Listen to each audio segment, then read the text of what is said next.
से प्यार हो गया था, इसलिए धोबी की बात बर्दाश्त कर गया। उसने धोबी से साफ कह दिया, हमें इनकार सुनने की आदत नहीं है। इनकार करने पर मैं तुम्हारे पूरे खानदान को जेल में डाल दूंगा।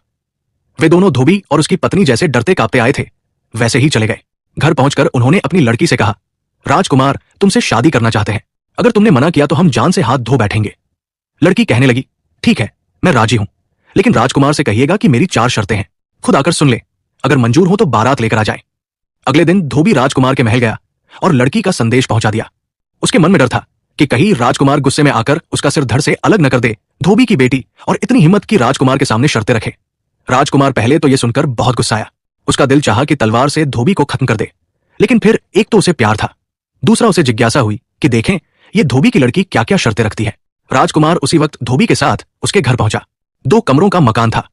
नीचे धोबी और उसकी मां और पत्नी रहते थे और ऊपर की मंजिल पर लड़की रहती थी।